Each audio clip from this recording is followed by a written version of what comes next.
Oh, hi folks, hope you're well. Bloody windy here today. Anyway, just thought I'd throw that in as a starter in the UK. And I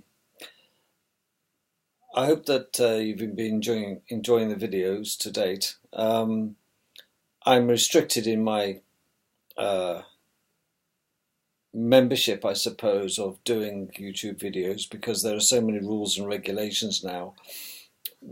Our abilities to express our true values and opinions have been somewhat curtailed by the over censorship, and that's what it is, of Google, YouTube.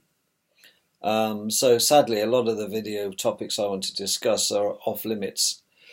Know your limits, as they say. Well, I know my limits, but my limits have been imposed on me rather than myself. They've been imposed upon me.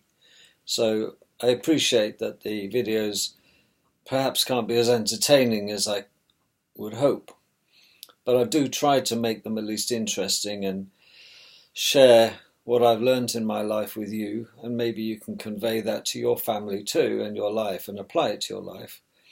I want to give you some what I would consider,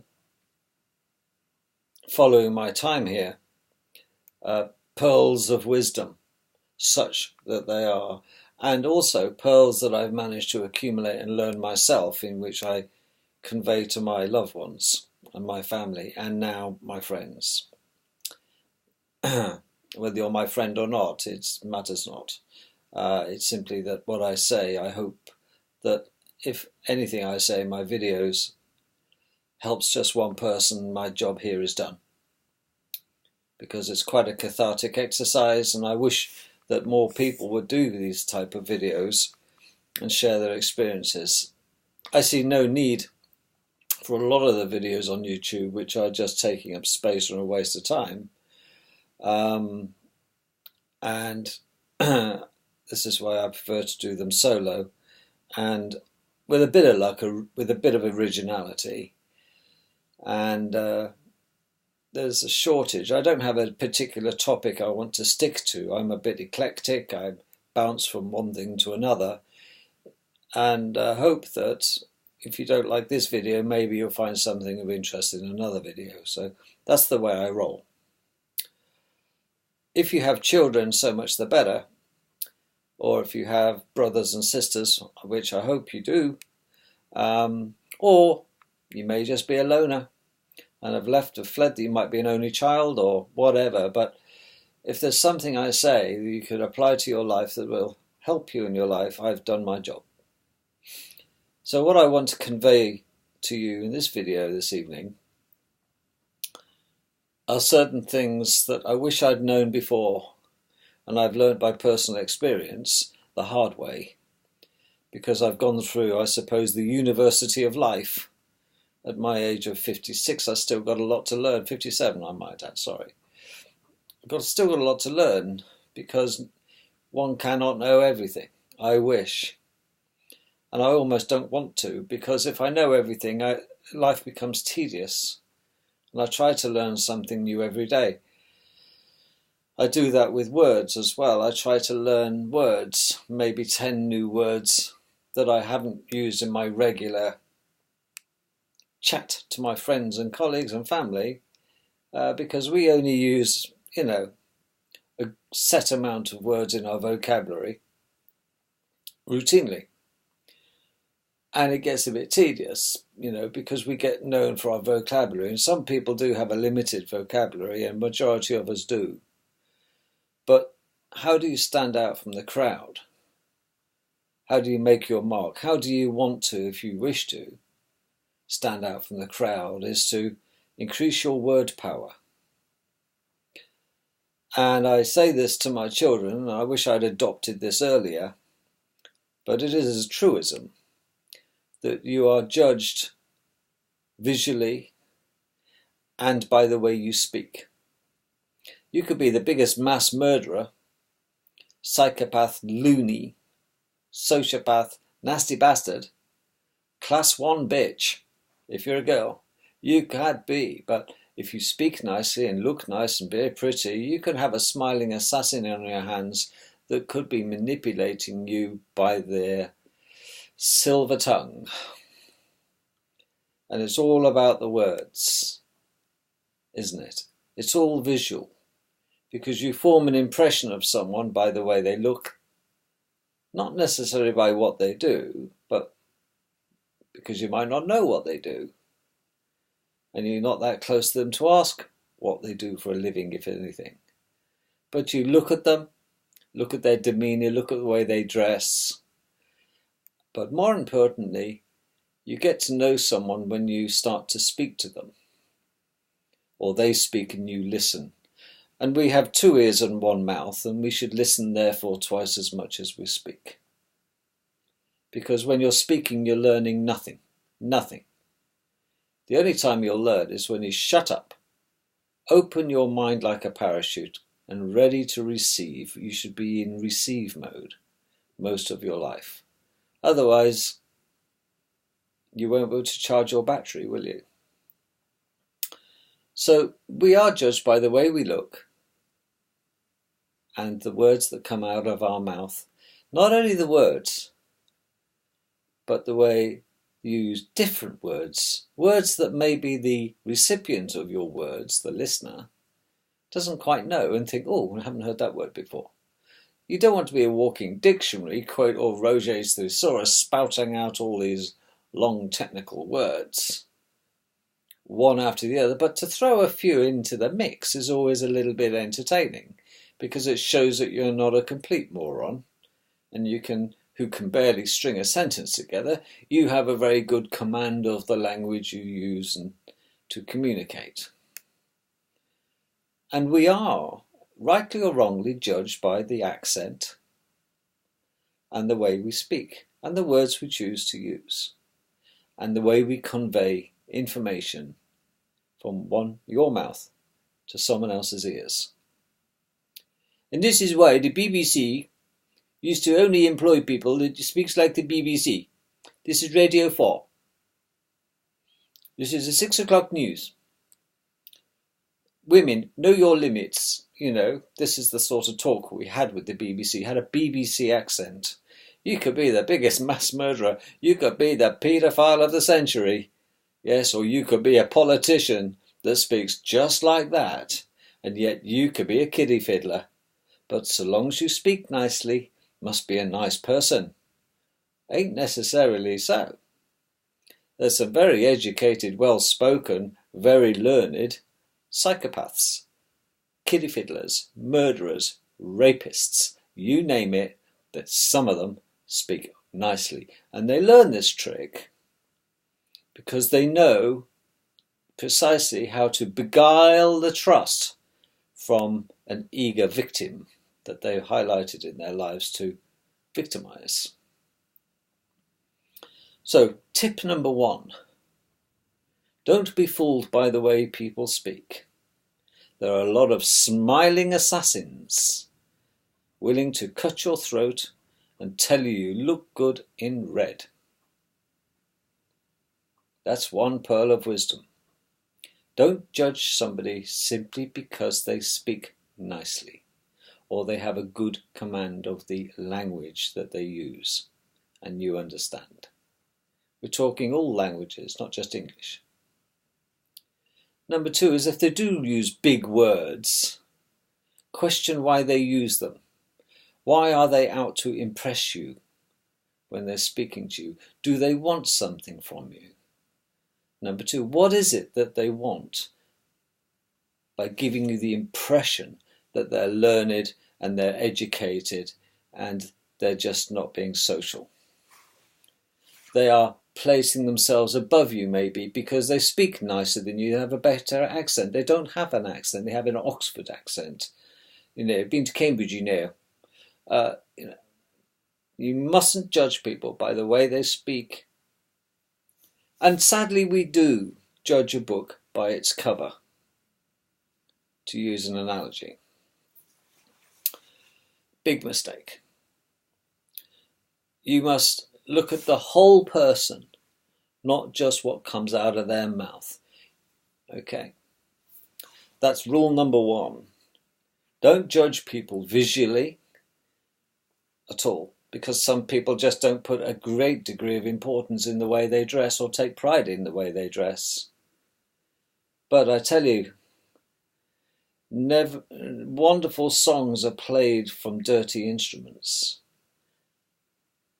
Remember that. It reminds me of the story, and you may have heard it, I'll repeat it again just for your benefit, that there was a jumble sale in the street. It's going to be an auction of junk. And amongst the junk was a battered violin. And string were missing, or it was just wrecked. The bow was not very good. It looked crap. And when it came up to the auction, the auctioneer said, "Who will give me £5 for this violin?" No takers. £5, not worth 5 pence, mate. And the auctioneer said, "Well, we'll put it down for a while and we'll have a think." And the auction continued. He certainly wasn't going to sell it for a penny. And in the meantime, during the intermission, somebody came up and got hold of this violin and brushed the dust off the violin and polished it up a bit, tightened it up, ding, ding, tuned it, got the bow sorted out, and then he put it to his chin and played the most wonderful lullaby on this violin, so good that everybody stopped to listen. And then he put this violin down, this man. Then the auction started again. "Who will give me £100 for this violin?" Hands went up. "Who will give me 200, 500, 800, £1,000? And eventually it reached £6,000 for this wonderful violin. What has changed is people's perception. That's all. The violin hasn't changed. It just got put in the hands of someone who knew what they were doing and could play it. But the value of the violin had always been what people will pay for it. And people will give attention to something that is perceived as valuable because it's showing its potential. So that's a point. And if you come across as being a broken violin to people, you will receive very little attention. But if you come across as a polished, tuned violin that can whack out a nice tune, other people's perception will change towards you, just as they did with the violin. Yet you are the same person as that is the same violin. I hope you get it. So the way you dress, i.e. the way you come across to people, the way you dress, is very deceptive. Because many a good tune played on an old fiddle, don't they say? Or a scruffy fiddle. And it's the same with people. Don't judge people by the way they dress. Don't judge people by the way they speak. But we do. It's a failing of humans. We are easily fooled. And the cons men and the tricksters out there, and those who seek to deceive and hurt and destroy, know this game, because they know their target audience are suckers. And I don't want you or your family being suckers, because you'll get suckered into something. So be on your guard. But don't judge people too quickly. Because this is how we judge people. The type of house they live in, the car they live in, or drive. They live on a boat, they live in a caravan, they live in a house, they live in a bunker. We judge. Well, listen, you mustn't judge people. Because everybody has a song to sing. Everybody has a value. And it is how you perceive that value which is important. Because you want them to perceive you in the best light, you must give them the benefit of the doubt. because there's some wonderful people out there, folks, who haven't got a brass nickel to rub together.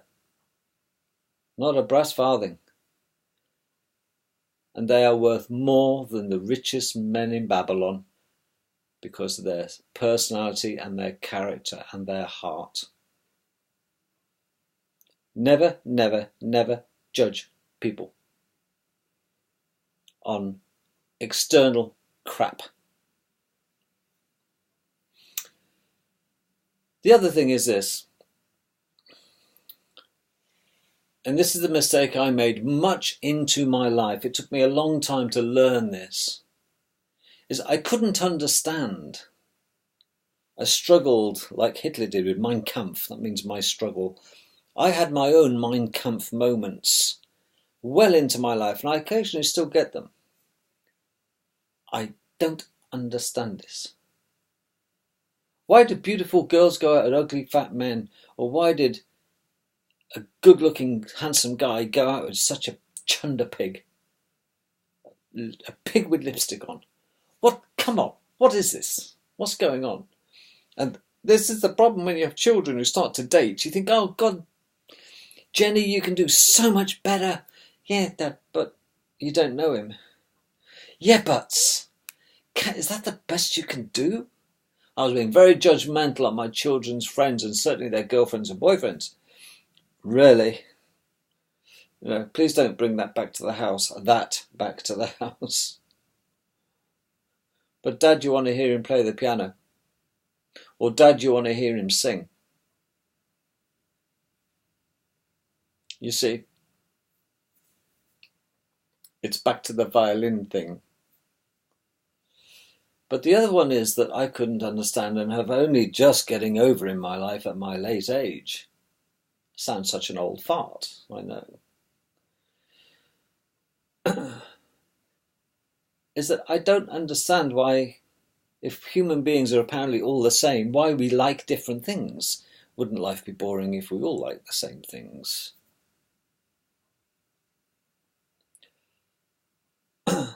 I had a big problem trying to figure out why people did things that way and why they said that, or why did they act like that. Well, here's the deal, and it might seem Captain Obvious to you, but for me, it took me a long time to realise. Why would somebody betray me? After all I've done for them, and they did this and I've done that for them, and openly and willingly at no benefit to me, but they betrayed me after all I've done for them. And I reflect back on the guy that ripped me off and made me bankrupt. As you saw in previous videos, my alleged business partner on this one. Why would he do such a thing? Do you know why? Because he thinks differently to me. His values ain't the same as mine. Because I would never rip anybody off, not in all good clean conscience. I couldn't sleep. Knowing that, number one, I've made an enemy, and number two, I've ripped them off and their family off, and what good has it done me? It's like stealing, you know, it betrays the value of the thing you acquire by stealing it. It's taken the value of it away. You might feel good for a while, but you got it under false pretenses or deception or against the law. It's not right. And if it's not right, it's not fair, it's not true, it's a lie to say that it's a pleasure to own because you stole it. You didn't work for it, and there's some merit in working for things, because if you have to work hard for something and you get it, you value it more. It increases in value is your perception, in your perception. But I struggled with this. Why do people do horrible things to people like that? Why do they stuff them when there was no need to? Because they don't think like you. If you're an honest, upright person with morals and ethics. Because do you know what? Some people don't have morals and they have no ethics. They are unethical and immoral. And there are people out there that don't know what they don't know. And they don't know they're missing it because they've never had it. and they were never taught it. So they're more to be pitied than scorned, but still to be avoided. But you don't know sometimes. You make assumptions that people do have good morals, high moral standards and high ethics. But not everybody has. And it's really, really, really hard to figure out the wheat from the chaff. And this is why you certainly don't lend money to your friends. Sad but true. Because it's the quickest way to lose a friendship. Especially if your friend is derelict or is bankrupt morally or ethically. Or just simply has amnesia. I never borrowed £20 off you last month. You did, David. If you lend money to friends, get a receipt. And they'll say, what are you doing, expecting me to sign a receipt for 20 quid? Don't you trust me? Well, the honest answer is I don't trust myself to remember that I lent it to you. And I lend a lot of people a lot of money. So I have to keep a record. You'll understand, won't you? What's your problem with me wanting a receipt for the £20 I'm going to lend you or £1,000 I'm going to lend you? If you, as you say you are, going to pay me back, it won't be an issue. But getting somebody to sign a receipt for money you lend them, that seems to be only an issue to those who have no intention to pay you back. So whether you lend something to somebody like your expensive lawnmower, or you lend them money, get a receipt and make them sign. Because if they don't, they have an agenda. To take your property or to deprive you of your money back. Because they could turn around and say, well, sod off, accuse me of taking your lawnmower or lending you, not repaying you money you allegedly lent. Prove it. Well, I have the proof. It's in the four corners of a contract. I lend you, you give it back within 2 months. Come 2 months, ask them for the money back. Get receipts. Get agreements, and don't just get it in writing. Second nugget. Another pearl of wisdom. Get it in writing. And if they won't give it you in writing, don't do it. And don't commit. And if it cost the friendship, it was no friendship anyway. And include family in this, folks, because families screw each other over with regularity. Brothers, sisters, uncles, aunties, aunts. It doesn't matter. We're dealing with human beings and human nature. And we are selectively amnesic. And I learned that late. Too late on many occasions. And it cost me dearly. Be careful who you trust. And it doesn't matter whether you trust them. Get it in writing. And it'll save you a heartbreak. And you'll sleep better at night. And don't be afraid to ask for your money back on the due date or your possessions back. Hey, I lent you my drill 2 months ago. Have you still got it? I don't remember you lending me your drill. Well, you signed for it, look. Argument over. They're still friends. Oh, that one. Oh, shit, sorry, forgot. Yes. Give them an opportunity to make good on the deal themselves because the onus is on them to return the goods to you. But be aware that not everybody thinks as honestly as you. And we are surrounded, sadly. Sounds awful, but we are surrounded by people who have the tendency to be economical with the truth and less than honest. Because everybody wants something they ain't got off somebody else who's got it. Trust me on this one. The other thing is, don't talk about people to other people, about other people, unless it's good. Unless you've got something good to say about somebody else, don't say it. That's another pearl. Because it'll come back and get you. Maybe not now, yesterday, maybe not tomorrow, the next day, the next week, the next month. But it'll get you. If it doesn't get you by them coming up to you saying you've been talking about me and thumping you, it'll discredit you.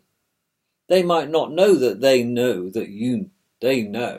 themselves that you've been talking and spreading nasty things about them, and they may not say anything, but they'll make a mental note that you're not to be trusted. Your reputation will start to, in their mind, degrade. And you're supposed to be their friend, and yet you stab them in the back and talk about them. So the other rule in Pearl is, don't talk about people unless you've got good things to say. And if it ain't good, don't say it. I hope you convey this to your children. This information I give you was never conveyed to me. I had to learn it by default and experience bad experiences sometimes. But these are my little 10 golden rules for a happy life, if you like. And the other one is, learn to understand that don't do things just to impress other people, because you're never going to be able to impress enough people. You've got to do things that keep you happy without hurting and upsetting other people. But sometimes you do have to break an egg to make an omelette. If by courting or marrying the person, love of your life, that's fine. And I don't care if your parents are offended by it. Because your parents don't have to live with the consequence. You do. Okay? So if you do have children who have partners, boyfriends, girlfriends, whatever, or they turn out to be gay, who cares? That's their choice. And there are certain times with children, they become young adults. You have to stop being a parent and become a friend and somebody they can turn to. All parents should endeavour to be their children's best friend. No matter what, warts and all. You've got to forgive your children or your family's peccadillos because that's the way they roll. And don't criticise and condemn and complain. The 3 C's will get you through life on a smoother ocean when you don't criticise, condemn or complain. Because if you do, it'll all come back on you tenfold. You criticise your wife, your husband or your children or your work colleagues, it'll all come back and bite you. Because when one finger points, 10 point back. These have to be put in a golden rule book of life and given to children at an early age. You must engender this into your children from an early age. Another pearl, if you are a young parent, is to spend quality time, just you and your children, and read a bedtime story.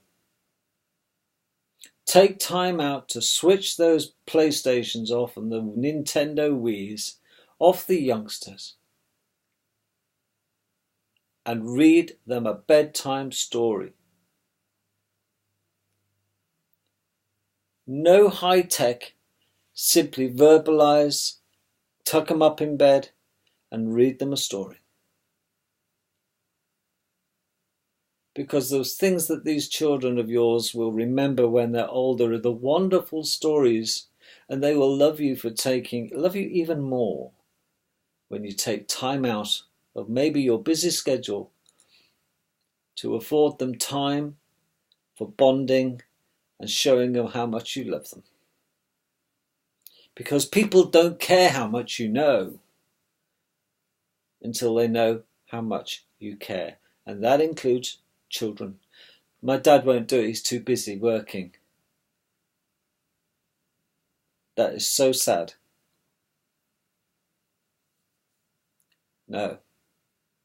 You want to be a better parent, spend more time, quality time with your children. The only thing that you can do, you can't buy that time. You can't buy children's love and affection by physical things. They don't want the car, the flash car. They don't want money thrown on the table while you are late back from the office all the time, haven't got a minute of the day to speak to them. They want love and attention, approbation and praise from their parents or parent.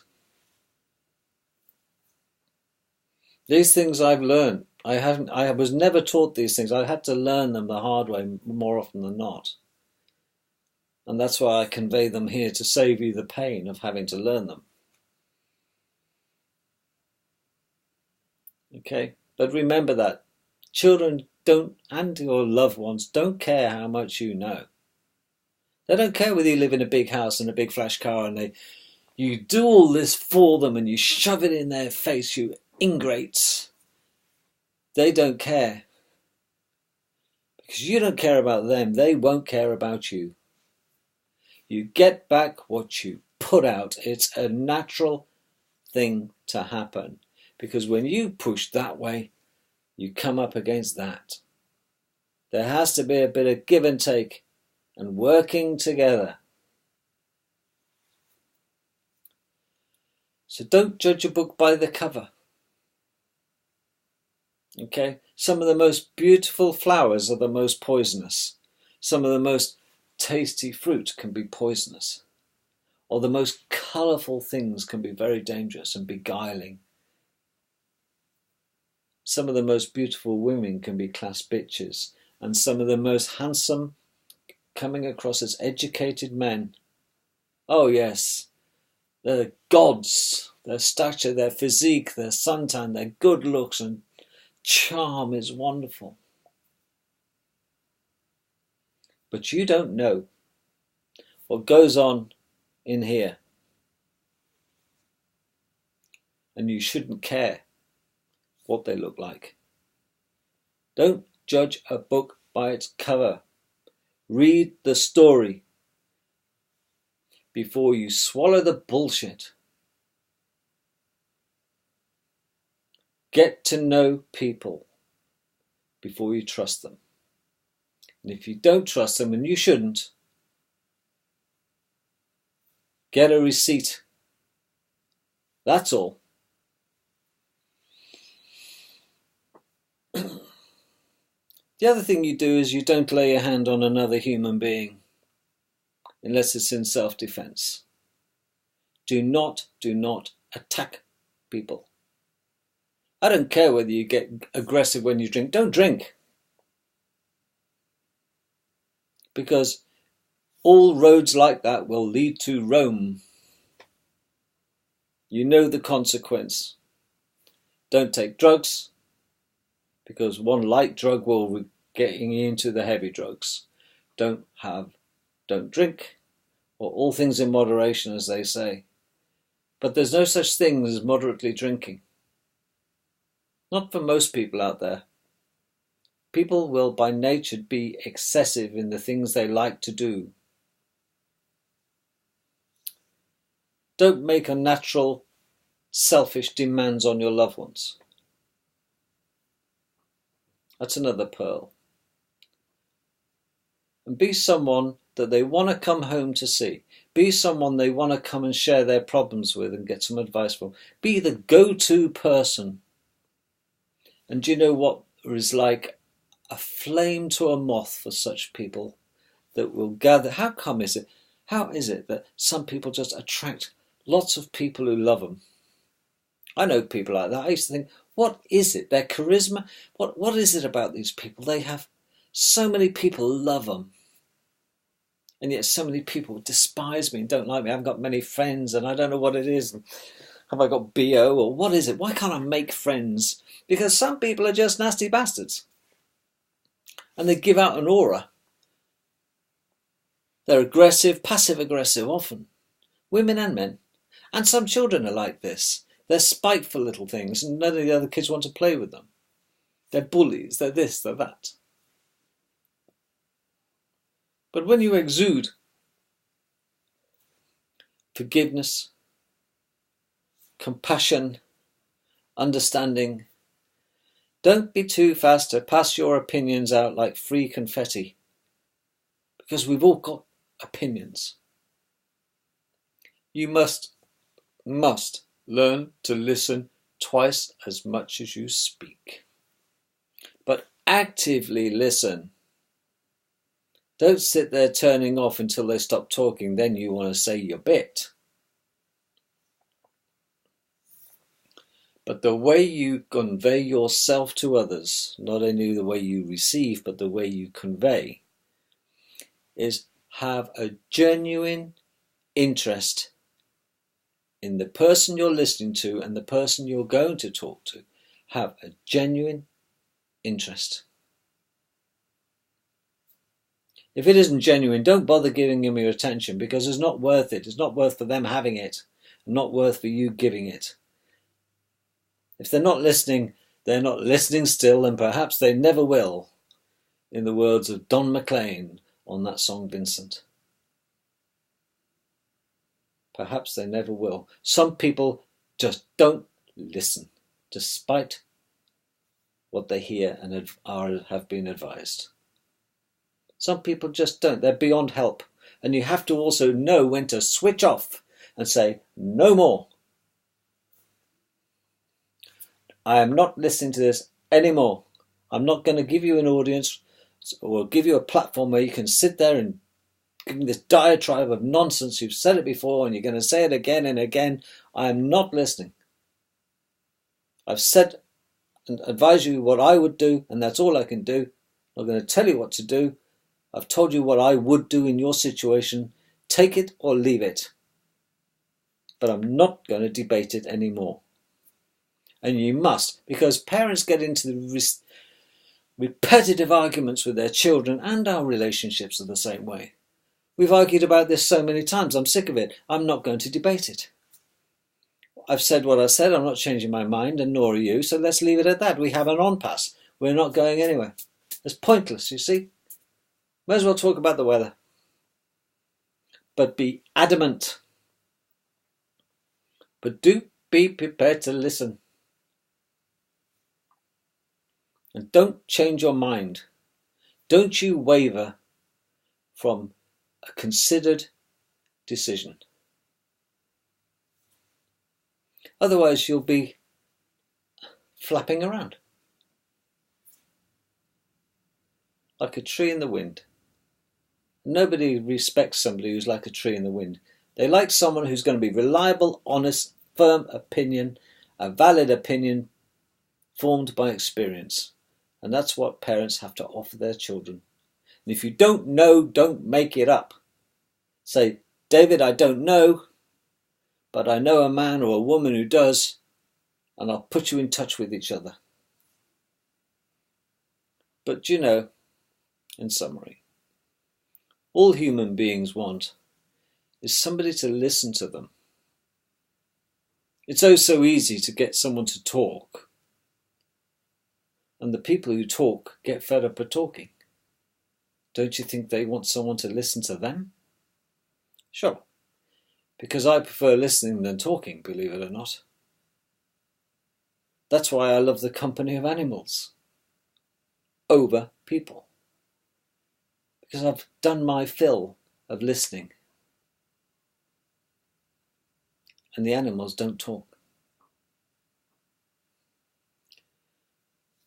At least I have a choice. And I'm going to say, how do you know? How do you know somebody is a good listener? Well, look around, and if people like them, the chances are they're good listeners. Because that's like a flame to a moth. Nobody wants to listen to a good talker, quite frankly. They want to speak to a good listener.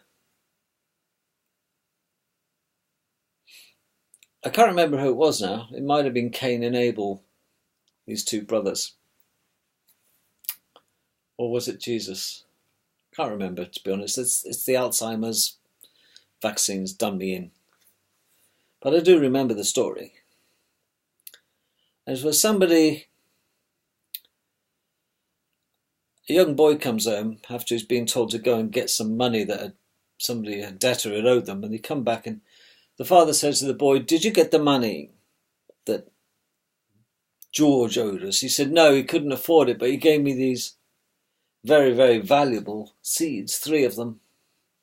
not talking Jack and the Beanstalk. 3 of them. Look. And his father smacked him round the head and said, "You fool! What are they seeds for? Now you've lost our money. What are the seeds for? What will they grow? Don't know. You idiot." And he smacked this lad. And the man holding the seeds, having received them off his son, was angry and said to this other man, "What are these seeds? You know about seeds. What are these seeds? What?" And the man said, "Bury them, and you will know by their fruit," i.e. they'll grow up and you'll find that if it's an orange seed, it'll produce oranges. Lemon tree, lemons. You will know them by their fruits. Okay? And it's the same with people. You don't know, you see, just by looking at someone, what they're like. So don't judge people by the way they look like or where they live or how they live. You don't judge people. You judge them by their fruit. And their fruit is their compassion and love for other people and their willingness to help and share, and maybe share of what little they have, they will share if you merit it. You will know people by their fruits of their compassion towards others. And I'm not interested in whether someone lives in the street or in a mansion. I want to know them by their fruit. So don't judge until you know the facts. Do not pass judgment, lest you be judged. Catch you tomorrow, and have a lovely week. And to thine own self be true. Shakespeare was quite a genius, wasn't he? Have a think about that, and don't ever spit on my gabardine again.